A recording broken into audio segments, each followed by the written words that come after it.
ಯುದ್ಧದ ಎಫೆಕ್ಟ್, ಪ್ರಧಾನಿ ಮೋದಿ ಬಿಗ್ ಸಂದೇಶ. 1 ವರ್ಷ ಚಿನ್ನ ಖರೀದಿ ಬೇಡ, ಮದುವೆಗೆ ಬ್ರೇಕ್ ಹಾಕಿ. ಎಸ್ ವೀಕ್ಷಕರೇ, ಸ್ವತಃ ಪ್ರಧಾನಿ ಮೋದಿ ಅವರು ನೀಡಿರುವ ಹೇಳಿಕೆ ಈಗ ಆತಂಕಕ್ಕೆ ಕಾರಣವಾಗಿದೆ. ಯುದ್ಧ ಎಫೆಕ್ಟ್ ಮುಂದಿನ ದಿನಗಳಲ್ಲಿ ನಮ್ಮ ಮೇಲೆ ಹೇಗೆ ಪರಿಣಾಮ ಬೀರಲಿದೆ ಅನ್ನೋದಕ್ಕೆ ಪ್ರಧಾನಿ ಮೋದಿ ಅವರ ಹೇಳಿಕೆಗಳೇ ಸಾಕ್ಷಿ. ಹೌದು, ಪ್ರಧಾನಿ ನರೇಂದ್ರ ಮೋದಿ ಅವರು ಇಡೀ ದೇಶದ ಜನತೆಗೆ ಒಂದು ಅತಿ ದೊಡ್ಡ ಎಚ್ಚರಿಕೆಯ ಕರೆ ನೀಡಿದ್ದಾರೆ. ಪೆಟ್ರೋಲ್ ಕಡಿಮೆ ಬಳಸಿ, 1 ವರ್ಷ ಚಿನ್ನ ಕೊಳ್ಳಬೇಡಿ, ಮದುವೆಗಳನ್ನ ಮುಂದೂಡಿ ಅಂತ ಪ್ರಧಾನಿ ಹೇಳಿದ್ದಾರೆ. ಅಂದ್ರೆ ಪರಿಸ್ಥಿತಿ ಎಷ್ಟು ಗಂಭೀರವಾಗಿದೆ ಅಂತ ನೀವು ಊಹೆ ಮಾಡಿ.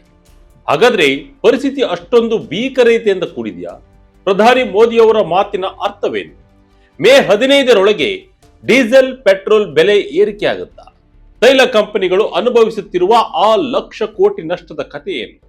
ಮೋದಿ ಅವರ ಈ ಮಿತ ವ್ಯಯ ಮಂತ್ರದ ಹಿಂದಿರುವ ರಹಸ್ಯವೇನು? ಒಂದು ಕಂಪ್ಲೀಟ್ ರೋಚಕ ರಿಪೋರ್ಟ್ ಇಲ್ಲಿದೆ. ಕೊನೆ ತನಕ ಮಿಸ್ ಮಾಡದೆ ಈ ವಿಡಿಯೋ ನೋಡಿ. ಪ್ರಧಾನಿ ಮೋದಿ ಹೇಳಿದ್ದೇನು? ಎಸ್ ವೀಕ್ಷಕರೇ, ತೆಲಂಗಾಣದ ಸಿಕಂದರಾಬಾದ್ ನಲ್ಲಿ 9,400 ಕೋಟಿ ರೂಪಾಯಿಗಳ ಅಭಿವೃದ್ಧಿ ಯೋಜನೆಗಳಿಗೆ ಚಾಲನೆ ನೀಡಿದ ಪ್ರಧಾನಿ ಮೋದಿ ದೇಶದ ಜನರ ಮುಂದೆ ಕೆಲವು ಕಠಿಣ ಸತ್ಯಗಳನ್ನ ಇಟ್ಟಿದ್ದಾರೆ. ಮಧ್ಯಪ್ರಾಚ್ಯದಲ್ಲಿ ನಡೆಯುತ್ತಿರುವ ಇರಾನ್ ಇಸ್ರೇಲ್ ಸಂಘರ್ಷ ಜಾಗತಿಕ ತೈಲ ಮಾರುಕಟ್ಟೆಯನ್ನೇ ಅಲ್ಲಾಡಿಸಿಬಿಟ್ಟಿದೆ. ಜಾಗತಿಕ ಕಚ್ಚಾ ತೈಲದ ಬೆಲೆ ಬರೋಬ್ಬರಿ $70 ನಿಂದ $126ಗೆ ಏರಿಕೆಯಾಗಿದೆ. ಅಂದ್ರೆ ಅಂತಾರಾಷ್ಟ್ರೀಯ ಮಟ್ಟದಲ್ಲಿ ತೈಲ ಬೆಲೆ ಡಬಲ್ ಆಗಿದೆ. ಭಾರತವು ತನ್ನ ಪೆಟ್ರೋಲಿಯಂ ಅಗತ್ಯದ 80%ಕ್ಕೂ ಹೆಚ್ಚು ಭಾಗವನ್ನ ಆಮದು ಮಾಡಿಕೊಳ್ಳುತ್ತೆ. ಹೀಗಿರುವಾಗ ವಿದೇಶಿ ವಿನಿಮಯವನ್ನ ಉಳಿಸಿಕೊಳ್ಳೋದು ಇವತ್ತು ದೇಶದ ಹಿತದೃಷ್ಟಿಯಿಂದ ಅತ್ಯಂತ ಮುಖ್ಯವಾಗಿದೆ. ಆಮದಾಗುವ ಪೆಟ್ರೋಲಿಯಂ ಉತ್ಪನ್ನಗಳನ್ನ ನಾವು ಜಾಗರೂಕತೆಯಿಂದ ಬಳಸಬೇಕು. ಇದು ಕೇವಲ ಹಣ ಉಳಿಸುವುದಲ್ಲ, ಇದು ಒಂದು ರೀತಿಯಲ್ಲಿ ದೇಶ ಪ್ರೇಮ ಅಂತ ಮೋದಿ ಕರೆ ನೀಡಿದ್ದಾರೆ.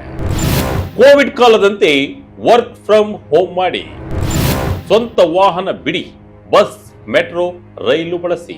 ವೀಕ್ಷಕರೇ, ಬೆಲೆ ಏರಿಕೆಯ ಆಘಾತವನ್ನ ಎದುರಿಸೋಕೆ ಮೋದಿ ಅವರು ಜನರಿಗೆ ನೀಡಿರುವ ಸಲಹೆಗಳು ಕೇಳೋಕೆ ಸ್ವಲ್ಪ ಕಷ್ಟಕರ ಅನಿಸಿದ್ರು ಅವು ವಾಸ್ತವದ ನೆಲೆಗಟ್ಟಲಿವೆ. ಕೊರೋನಾ ಕಾಲದಲ್ಲಿ ನಾವು ಹೇಗೆ ಅನಿವಾರ್ಯವಾಗಿ ಮನೆಯಿಂದಲೇ ಕೆಲಸ ಮಾಡ್ತಿದ್ವೋ ಅದೇ ಪದ್ಧತಿಯನ್ನ ಮತ್ತೆ ಶುರು ಮಾಡಿ ಅಂತ ಪ್ರಧಾನಿ ಹೇಳಿದ್ದಾರೆ. ಆನ್ಲೈನ್ ಸಭೆಗಳು, ವರ್ಚುವಲ್ ಮೀಟಿಂಗ್ಗಳ ಮೂಲಕ ಇಂಧನ ಬಳಕೆಯನ್ನ ಕಡಿತಗೊಳಿಸಬೇಕು ಅನ್ನೋದು ಸರ್ಕಾರದ ಪ್ಲಾನ್. ಇಷ್ಟೇ ಅಲ್ಲ, ನೀವು ಆಫೀಸ್ಗೆ ಹೋಗೋಕೆ ಸ್ವಂತ ಕಾರು ಅಥವಾ ಬೈಕ್ ಬಳಸುವ ಬದಲು ಸಾರ್ವಜನಿಕ ಸಾರಿಗೆ ಅಂದ್ರೆ ಬಸ್, ಮೆಟ್ರೋ ಮತ್ತು ರೈಲುಗಳನ್ನು ಹೆಚ್ಚಾಗಿ ಬಳಸಿ ಅಂತ ಕೇಳಿಕೊಂಡಿದ್ದಾರೆ. ಖಾಸಗಿ ವಾಹನವನ್ನೇ ಬಳಸಬೇಕಾದ್ರೆ ಕಾರ್ ಪೋಲಿಂಗ್ ಮಾಡಿ ಅಂತನೂ ಕಿವಿಮಾತು ಹೇಳಿದ್ದಾರೆ. ಸಾಧ್ಯವಾದ್ರೆ ಎಲೆಕ್ಟ್ರಿಕ್ ವಾಹನಗಳ ಬಳಕೆ ಹೆಚ್ಚಿಸಬೇಕು. ಈ ರೀತಿಯ ಕೋವಿಡ್ ಕಾಲದ ಉಳಿತಾಯ ಮತ್ತು ದಕ್ಷತಾ ಕ್ರಮಗಳನ್ನ ರಾಷ್ಟ್ರೀಯ ಹಿತದೃಷ್ಟಿಯಿಂದ ಮತ್ತೆ ಅಳವಡಿಸಿಕೊಳ್ಳಬೇಕು ಎಂದು ಕರೆ ನೀಡಿದರು. ಅಂದ್ರೆ ಮುಂದಿನ ದಿನಗಳಲ್ಲಿ ಪರಿಸ್ಥಿತಿ ಹೇಗಿರುತ್ತೆ ಒಮ್ಮೆ ಊಹಿಸಿಕೊಳ್ಳಿ. 1 ವರ್ಷ ಚಿನ್ನ ಖರೀದಿ ಮಾಡಬೇಡಿ, ವಿದೇಶಿ ಪ್ರವಾಸ, ವಿದೇಶಿ ಮದುವೆಗೆ ಬ್ರೇಕ್ ಹಾಕಿ. ಈ ಭಾಷಣದ ಅತ್ಯಂತ ಹೈಲೈಟ್ ಅಂದ್ರೆ ಅದು ಚಿನ್ನದ ವಿಷಯ. ಮೋದಿರವರು ಹೇಳಿರೋದು ಒಂದು ಮಾತು: ಕನಿಷ್ಠ 1 ವರ್ಷದವರೆಗೆ ಅನಗತ್ಯ ಚಿನ್ನ ಖರೀದಿಯನ್ನು ತಪ್ಪಿಸಿ. ಭಾರತೀಯರು ಚಿನ್ನದ ಮೇಲೆ ಅತಿಯಾದ ಮೋಹ ಹೊಂದಿದ್ದಾರೆ. ಆದರೆ ಚಿನ್ನವನ್ನ ಆಮದು ಮಾಡಿಕೊಳ್ಳೋಕೆ ಸರ್ಕಾರಕ್ಕೆ ಭಾರಿ ಪ್ರಮಾಣದ ವಿದೇಶಿ ವಿನಿಮಯ ಬೇಕು. ಇವತ್ತು ಡಾಲರ್ ಬೆಲೆ ಏರುತ್ತಿರುವ ಸಮಯದಲ್ಲಿ ಈ ಹೊರೆ ದೇಶದ ಮೇಲೆ ಬೀಳಬಾರದು ಅನ್ನೋದು ಮೋದಿ ಅವರ ಕಾಳಜಿ. ಮದುವೆ ಮತ್ತು ಶುಭ ಸಮಾರಂಭಗಳಿಗಾಗಿ ಸಾವಿರಾರು ಕೋಟಿ ರೂಪಾಯಿಗಳ ಚಿನ್ನವನ್ನ ಕೊಳ್ಳುವ ಬದಲು ಆ ಹಣವನ್ನ ಉಳಿಸಿ ಅಂತ ಅವರು ಹೇಳಿದ್ದಾರೆ. ಅಷ್ಟೇ ಅಲ್ಲ, ಅನಗತ್ಯವಾಗಿ ವಿದೇಶಿ ಪ್ರವಾಸ ಮಾಡಬೇಡಿ, ವಿದೇಶಗಳಲ್ಲಿ ಹೋಗಿ ಮದುವೆ ಆಗೋದನ್ನ ಬಿಡಿ, ಅದರ ಬದಲು ನಮ್ಮ ದೇಶದ ಪ್ರವಾಸಿ ತಾಣಗಳಿಗೆ ಭೇಟಿ ನೀಡಿ ಅಂತಲೂ ಮನವಿ ಮಾಡಿದ್ದಾರೆ. ಇದು ಕೇವಲ ಮಿತ ವ್ಯಯ ಅಲ್ಲ, ಅದು ಭಾರತದ ರೂಪಾಯಿ ಮೌಲ್ಯವನ್ನ ಜಾಗತಿಕ ಮಟ್ಟದಲ್ಲಿ ಗಟ್ಟಿಗೊಳಿಸುವ ತಂತ್ರ. ಮೇ 15ರೊಳಗೆ ಪೆಟ್ರೋಲ್ ಡೀಸೆಲ್ ಬೆಲೆ ಏರಿಕೆ, ತೈಲ ಕಂಪನಿಗಳಿಗೆ ದಿನಕ್ಕೆ 1,700 ಕೋಟಿ ರೂಪಾಯಿ ನಷ್ಟ. ವೀಕ್ಷಕರೇ, ಈಗ ನೀವು ಕೇಳಬಹುದು, ಯಾಕೆ ಮೋದಿ ಇಷ್ಟೊಂದು ಕಠಿಣವಾಗಿ ಮಾತನಾಡ್ತಿದ್ದಾರೆ ಅಂತ. ಅದಕ್ಕೆ ಅಸಲಿ ಕಾರಣ ಇಲ್ಲಿದೆ ನೋಡಿ. ಭಾರತದ 3 ಪ್ರಮುಖ ತೈಲ ಕಂಪನಿಗಳಾದ ಇಂಡಿಯನ್ ಆಯಿಲ್, ಭಾರತ್ ಪೆಟ್ರೋಲಿಯಂ ಮತ್ತು ಹಿಂದೂಸ್ತಾನ್ ಪೆಟ್ರೋಲಿಯಂ ಭಾರಿ ನಷ್ಟ ಅನುಭವಿಸುತ್ತಿದ್ದಾವೆ. ಮಧ್ಯಪ್ರಾಚ್ಯ ಯುದ್ಧದಿಂದಾಗಿ ಕಚ್ಚಾ ತೈಲದ ಬೆಲೆ ಏರಿದ್ರೂ ಸಹ ಭಾರತ ಸರ್ಕಾರ ಕಳೆದ 4 ವರ್ಷಗಳಿಂದ ಪೆಟ್ರೋಲ್ ಬೆಲೆಯನ್ನ ಗಣನೀಯವಾಗಿ ಹೆಚ್ಚಿಸಿಲ್ಲ. ಇದರಿಂದಾಗಿ ಈ ಕಂಪನಿಗಳು ದಿನಕ್ಕೆ ಬರೋಬ್ಬರಿ 1,600ರಿಂದ 1,700 ಕೋಟಿ ರೂಪಾಯಿ ನಷ್ಟ ಅನುಭವಿಸುತ್ತವೆ.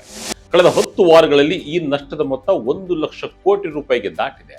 ಸರ್ಕಾರದ ಮೂಲಗಳ ಪ್ರಕಾರ ಮೇ 15ರೊಳಗೆ ಪೆಟ್ರೋಲ್ ಮತ್ತು ಡೀಸೆಲ್ ಬೆಲೆ ಪ್ರತಿ ಲೀಟರ್ಗೆ 4ರಿಂದ 5 ರೂಪಾಯಿ ಏರಿಕೆ ಆಗುವುದು ಬಹುತೇಕ ಖಚಿತವಾಗಿದೆ.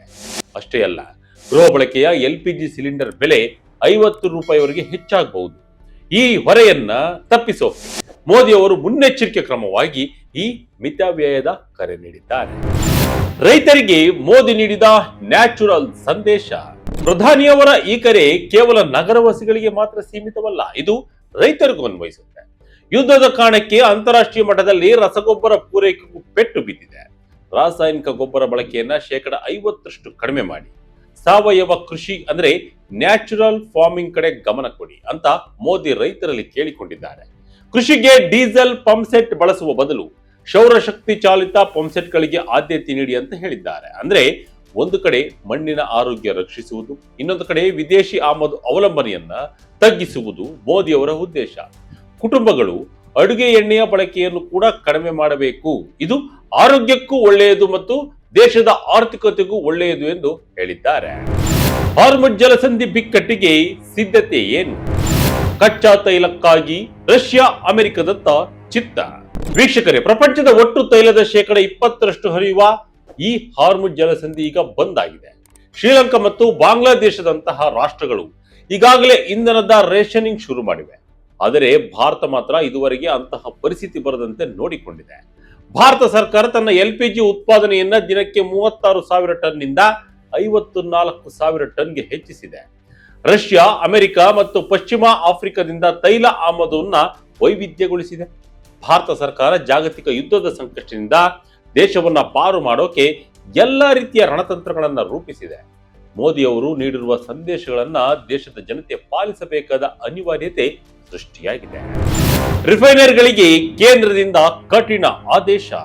ಎಸ್ ವೀಕ್ಷಕರೇ, ಭಾರತ ಈಗ ಇತಿಹಾಸದಲ್ಲೇ ಕಾಣದಂತಹ ಒಂದು ಭೀಕರ ಅಡುಗೆ ಅನಿಲ ಬಿಕ್ಕಟ್ಟನ್ನ ಎದುರಿಸ್ತಾ ಇದೆ. ಪರ್ಷಿಯನ್ ಕೊಲ್ಲಿಯಿಂದ ಭಾರತಕ್ಕೆ ಬರುವ ತೈಲ ಮತ್ತು ಗ್ಯಾಸ್ ಪೂರೈಕೆ ಸರಪಳಿ ಸಂಪೂರ್ಣವಾಗಿ ಕಡಿತಗೊಂಡಿದೆ. ಜಗತ್ತಿನ 2ನೇ ಅತಿದೊಡ್ಡ LPG ಬಳಕೆದಾರ ರಾಷ್ಟ್ರವಾಗಿರುವ ಭಾರತಕ್ಕೆ ಈಗ ಪ್ರತಿದಿನದ ಅಡುಗೆಗಾಗಿ ಪರದಾಡುವ ಪರಿಸ್ಥಿತಿ ಬಂದಿದೆ. ಈ ಬಿಕ್ಕಟ್ಟನ್ನು ನೀಗಿಸಲು ಕೇಂದ್ರ ಸರ್ಕಾರ ತನ್ನ ಎಲ್ಲಾ ರಿಫೈನರಿಗಳಿಗೆ ಒಂದು ಕಠಿಣ ಆದೇಶ ನೀಡಿದೆ. ಅದೇನೆಂದ್ರೆ, ಲಾಭ ನಷ್ಟವನ್ನು ಲೆಕ್ಕಿಸದೆ ಅತಿ ಹೆಚ್ಚಿನ ಪ್ರಮಾಣದಲ್ಲಿ ಅಡುಗೆ ಅನಿಲವನ್ನು ಉತ್ಪಾದಿಸಬೇಕು ಎಂದು. ಈ ಆದೇಶದ ಬೆನ್ನಲ್ಲೇ ಭಾರತದ ದೇಶೀಯ LPG ಉತ್ಪಾದನೆಯು 20% ಏರಿಕೆಯಾಗಿದೆ. ಸದ್ಯ ದಿನಕ್ಕೆ 46,000 ಟನ್ ಗ್ಯಾಸ್ ಉತ್ಪಾದನೆ ಆಗ್ತಿದ್ದು, ಮೇ ತಿಂಗಳಲ್ಲಿ ನಾಯರಾ ಎನರ್ಜಿಯ ರಿಫೈನರಿ ಮತ್ತೆ ಶುರುವಾದ ಮೇಲೆ ಇದು 50,000 ಟನ್ಗೆ ಏರಿಕೆಯಾಗಲಿದೆ. ಆಗ ಕೊಂಚ LPC ಬಿಕ್ಕಟ್ಟು ಬಗೆಹರಿಯುವುದು ಎನ್ನಲಾಗ್ತಾ ಇದೆ. ಒಟ್ಟಿನಲ್ಲಿ ದೇಶದ ಆರ್ಥಿಕತೆ ಇವತ್ತು ದೊಡ್ಡ ಸವಾಲನ್ನು ಎದುರಿಸ್ತಾ ಇದೆ ಅನ್ನೋದು ಪ್ರಧಾನಿ ಮೋದಿ ಅವರ ಮಾತುಗಳಿಂದ ಅರ್ಥವಾಗ್ತಾ ಇದೆ. ಅವರು ನೀಡಿರುವ ಈ 8 ಸಂದೇಶಗಳು ಯುದ್ಧದ ಎಫೆಕ್ಟ್ ಅನ್ನ ಎಷ್ಟು ಬೀಳುತ್ತೆ ಅನ್ನೋದು ಗೊತ್ತಾಗ್ತಾ ಇದೆ. ಪೆಟ್ರೋಲ್ ಉಳಿತಾಯ, ಚಿನ್ನದ ವ್ಯಾಮೋಹ ಮತ್ತು ಮಿತವ್ಯಯದ ಬದುಕನ್ನ ಜನರು ಪಾಲಿಸಬೇಕಾಗಿದೆ. ಮುಂದಿನ ದಿನಗಳಲ್ಲಿ ಭೀಕರತೆ ಎಷ್ಟಾಗಬಹುದು ಅನ್ನೋದನ್ನ ಮೊದಲೇ ಪ್ರಧಾನಿ ಮೋದಿ ಅವರು ದೇಶದ ಜನತೆಗೆ ಬಿಚ್ಚಿಟ್ಟಿದ್ದಾರೆ. ಮುಂದಿನ ದಿನಗಳಲ್ಲಿ ಇನ್ನಷ್ಟು ಬೆಲೆ ಏರಿಕೆ ಬಿಸಿ ಜನರಿಗೆ ತಟ್ಟುವುದು ಗ್ಯಾರಂಟಿ.